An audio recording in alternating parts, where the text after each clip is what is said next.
ನಿಮ್ಮ ಮಾತನ್ನು ಕೇಳಬೇಕಾದ್ರೆ ಬಿಜೆಪಿಗೆ JDS ಬಲ, JDSಗೆ ಬಿಜೆಪಿ ಬಲ ಅನ್ನುವಂಥ ವಾತಾವರಣ ಇದೆ ಅಂತ. ಎಷ್ಟರ ಮಟ್ಟಿಗೆ ಗಟ್ಟಿಯಾಗಿದೆ ಮೈತ್ರಿ? ಖಂಡಿತ ಗಟ್ಟಿ ಇದೆ. ಯಾಕೆಂದ್ರೆ ನಾನು ಒಂದು ಉದಾಹರಣೆ ನಿಮಗೆ ಕೊಟ್ಬಿಡ್ತೀನಿ. ಇಡೀ ರಾಷ್ಟ್ರದಲ್ಲಿ ಇವತ್ತು ಸನ್ಮಾನ್ಯ ನರೇಂದ್ರ ಮೋದಿ ಅವರ ಒಂದು ಶಕ್ತಿ, ನರೇಂದ್ರ ಮೋದಿ ಅವರ ಒಂದು ಬಲವರ್ತನೆ, ನರೇಂದ್ರ ಮೋದಿ ಅವರ ಒಂದು ಜನಪರವಾದಂಥ ಕಾರ್ಯಕ್ರಮಗಳು ಇವತ್ತು ಇಡೀ ದೇಶ ಮೆಚ್ತಾ ಇದೆ. ನಮ್ಮ ದೇಶ ಅಷ್ಟೇ ಇಲ್ಲ, ಪ್ರಪಂಚದಲ್ಲಿ ಇರತಕ್ಕಂಥ ಬೇರೆ ದೇಶಗಳು ಕೂಡ ಇವತ್ತು ನರೇಂದ್ರ ಮೋದಿಜಿ ಅವ್ರನ್ನ ಅಪ್ಕೊಂಡು ಅವರ ಜೊತೆಯಲ್ಲಿ ಹೋಗ್ಬೇಕು ಅನ್ನೋದನ್ನ ಮನಗಂಡಿರತಕ್ಕಂಥದನ್ನ ನಾವು ಗಮನಿಸ್ತಾ ಇದ್ದೀವಿ. ಅದೇ ರೀತಿಯಲ್ಲಿ ಇವತ್ತು ಸನ್ಮಾನ್ಯ ಕುಮಾರಣ್ಣವರು ಇವತ್ತು ಪಾರ್ಲಿಮೆಂಟ್ ಚುನಾವಣೆ ತಮಗೂ ಗೊತ್ತಿದೆ, 2024 ಆಗಿರತಕ್ಕಂಥದ್ದು ಪಾರ್ಲಿಮೆಂಟ್ ಚುನಾವಣೆಯಲ್ಲಿ ಕಾಂಗ್ರೆಸ್ ಸರ್ಕಾರ ನಮ್ಮ ರಾಜ್ಯದಲ್ಲಿ ಅಧಿಕಾರದಲ್ಲಿದೆ. ಆದರೂ ಅವ್ರು ತಗೊಂಡಿರತಕ್ಕಂಥ ಸೀಟ್ ಎಷ್ಟು? 9. ನಾವು ತಗೊಂಡಿರತಕ್ಕಂಥದ್ದು 19 ಅಲ್ವಾ? ನಾವು ವಿರೋಧ ಪಕ್ಷದಲ್ಲಿ ಇದ್ರೂ ಕೂಡ ಜನ ಇವತ್ತು ಕಾಂಗ್ರೆಸ್ ಪಕ್ಷವನ್ನ ತಿರಸ್ಕಾರ ಮಾಡಿದ್ದಾರೆ. ಇವತ್ತು ನರೇಂದ್ರ ಮೋದಿಜಿ ಅವರ ಒಂದು ನಾಯಕತ್ವಕ್ಕೆ ಇನ್ನಷ್ಟು ಶಕ್ತಿಯನ್ನ ಕೊಟ್ಟಿದ್ದಾರೆ. ಆ ನಾಯಕತ್ವ ಜೊತೆಯಲ್ಲಿ ನಮ್ಮ ರಾಜ್ಯದ ಮಾಜಿ ಮುಖ್ಯಮಂತ್ರಿಗಳು ಕೇಂದ್ರಕ್ಕೂ ಹೋಗ್ಬೇಕು. ಕೇಂದ್ರದಲ್ಲಿ ಅವ್ರಿಗೂ ಕೂಡ ಒಂದು ಕ್ಯಾಬಿನೆಟ್ ರ್ಯಾಂಕನ್ನು ಕೊಟ್ಟು 2 ಖಾತೆಯನ್ನು ಕೊಟ್ಟಿದ್ರು. ಸ್ಟೀಲ್ ಇರ್ಬೋದು ಮತ್ತು ಬೃಹತ್ ಕೈಗಾರಿಕೆ ಇರ್ಬೋದು. ಅದರ ಜೊತೆಗೆ ಇನ್ನೊಂದು 2 ಇಲಾಖೆಯನ್ನ ನರೇಂದ್ರ ಮೋದಿ ಅವರ ಕಾರ್ಯ ವೈಖರಿಯನ್ನು ನೋಡಿ ನೀವು ದೊಡ್ಡ ಮಟ್ಟದಲ್ಲಿ ಕೆಲಸ ಮಾಡ್ತಾ ಇದ್ದೀರಿ, ನಿಮ್ಗೆ ಇನ್ನಷ್ಟು ಜವಾಬ್ದಾರಿಗಳನ್ನ ಕೊಡಬೇಕು ಅಂತೇಳಿ ಈಗ ಒಂದು 3 ತಿಂಗಳ ಹಿಂದೆ 2 ಜವಾಬ್ದಾರಿಯನ್ನು ಕೂಡ ಅವರಿಗೆ ಅಡಿಷನಲ್ ಆಗಿ ಕೊಟ್ಟಿರತಕ್ಕಂಥದ್ದನ್ನ ನಾವು ಗಮನಿಸ್ತಾ ಇದೀವಿ.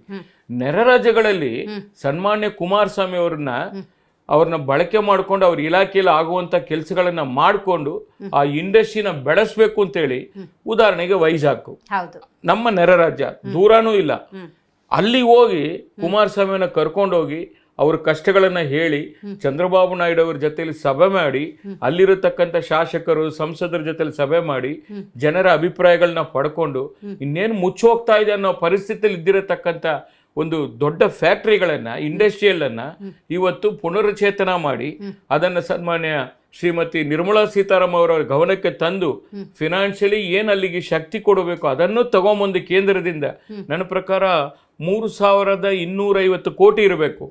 ಅದನ್ನು ತಗೊಂಬಂದು ಅದನ್ನು ರೀಓಪನ್ ಮಾಡಿ ಆಂಧ್ರ ಪ್ರದೇಶದಲ್ಲೇ ಒಂದು ದೊಡ್ಡ ಒಂದು ಸಾಹಸಕ್ಕೆ ಕೈ ಹಾಕಿ ಇವತ್ತು ಅವರ ಒಂದು ಭಾವಚಿತ್ರಕ್ಕೆ ಹಾಲಾಭಿಷೇಕ ಮಾಡೋದಾಗ್ಲಿ, ಅವ್ರನ್ನ ಸ್ವಾಗತ ಮಾಡಿ ಕರ್ಕೊಂಡು ಹೋಗೋದಾಗ್ಲಿ, ಇಡೀ ಆಂಧ್ರದಲ್ಲಿ ಇವತ್ತು ಎಲ್ಲೋ ಒಂದ್ ಕಡೆ ಘರ್ಷಣೆಗೆ ಹೋಗ್ತಾ ಇದ್ದಾರೆ. ಇವತ್ತು ಒಂದು ಅಭಿವೃದ್ಧಿ ಕೆಲಸಕ್ಕೋಸ್ಕರ ಪಕ್ಷ ಬೇರೆ ಇದ್ರೂ ಕೂಡ ಡೆವಲಪ್ಮೆಂಟ್ ಅಂತ ಬಂದಾಗ ಎಲ್ಲಾರು ಒಂದಾಗಬೇಕು, ಅದು ನನ್ನ ಭಾವನೆ. ಯಾರಾಗ್ಲಿ ಅದನ್ನ ಮಾಡಬೇಕು. ಆದ್ರೆ ಇವತ್ತು ರಾಜ್ಯ ಸರ್ಕಾರ ಸಹಕಾರ ಕೊಡ್ತಾ ಇಲ್ಲ. ಯಾವುದು ಕೂಡ ಇವರ ಒಂದು ಮನವರಿಕೆ ಮಾಡಿ ಮನವಿ ಕೊಟ್ಟು ಏನಾಗಬೇಕು ರಾಜ್ಯದಲ್ಲಿ ಕೇಂದ್ರದ ಸರ್ಕಾರದಲ್ಲಿ ಸಹಕಾರ ತಗೊಂಡು ಕುಮಾರಸ್ವಾಮಿ ಅವ್ರ ಜೊತೆಯಲ್ಲಿ ಹೊಂದಾಣಿಕೆ ಮಾಡಿಕೊಂಡು ರಾಜ್ಯಕ್ಕೆ ಏನ್ ಬೇಕೋ ಅದನ್ನ ಮಾಡುವಂತ ಕೆಲಸ ಯಾವ ಸಚಿವರು ಇಲ್ಲಿ ರಾಜ್ಯದಲ್ಲಿ ಮಾಡ್ತಾ ಇಲ್ಲ. ಮೊದಲನೇ ಬಾರಿಗೆ ಸನ್ಮಾನ್ಯ ಕುಮಾರಸ್ವಾಮಿ ಅವರು ಕೇಂದ್ರದ ಮಂತ್ರಿ ಆದ್ಮೇಲೆ ಮೊದಲನೇ ಬಾರಿಗೆ ವಿಧಾನಸೌಧಕ್ಕೆ ಬಂದರು.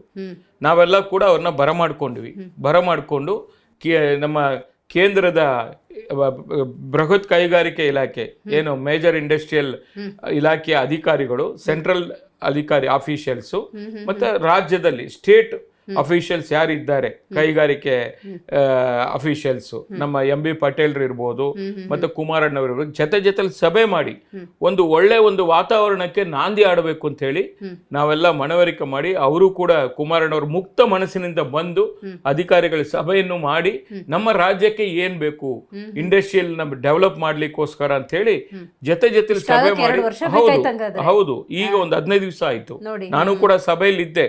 ಹೆಲ್ದಿ ಚರ್ಚೆ ಆಯ್ತು, ಆರೋಗ್ಯಕರವಾದ ಚರ್ಚೆ ಆಯ್ತು.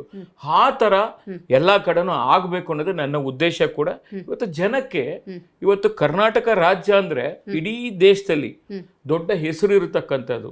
ಅದು ಎಸ್ಪೆಷಲಿ ಬೆಂಗಳೂರು ಅಂದ್ರೆ ಇನ್ನಷ್ಟು ಅಂತಾರಾಷ್ಟ್ರೀಯ ಮಟ್ಟದಲ್ಲಿ ಬ್ರ್ಯಾಂಡ್ ಬೆಂಗಳೂರು ಅಂತೀವಿ, ಗ್ರೇಟರ್ ಬೆಂಗಳೂರು ಅಂತೀವಿ, ಗಾರ್ಡನ್ ಸಿಟಿ ಅಂತೀವಿ. ಇವತ್ತು ಯಾವ ಮಟ್ಟಕ್ಕೆ ಬಂದಿದೆ? ಗಾರ್ಡನ್ ಸಿಟಿ ಹೋಗಿ ಗಾರ್ಬೇಜ್ ಸಿಟಿ ಆಗಿದೆ ಅಲ್ವಾ? ಎಲ್ಲಾದ್ರೂ ಜನ ಒಂದು ಮಳೆ ಬಂದ್ರೆ ಓಡಾಡಕ್ಕಾಗುತ್ತಾ? ಎಲ್ಲ ಗುಂಡಿಗಳ ರಸ್ತೆ ಆಗಿದೆ. ರಸ್ತೆಯಲ್ಲಿ ಗುಂಡಿರೋದು ನೋಡಿದಿರಿ, ಈಗ ಗುಂಡಿಗಳೇ ರಸ್ತೆ ಆಗ್ಬಿಟ್ಟಿದೆ. ಹಳೆ ಕಲ್ಲು ಹೊಸ ಬಿಲ್ಲು ಇದೇ ನಡೀತಾ ಇದೆ.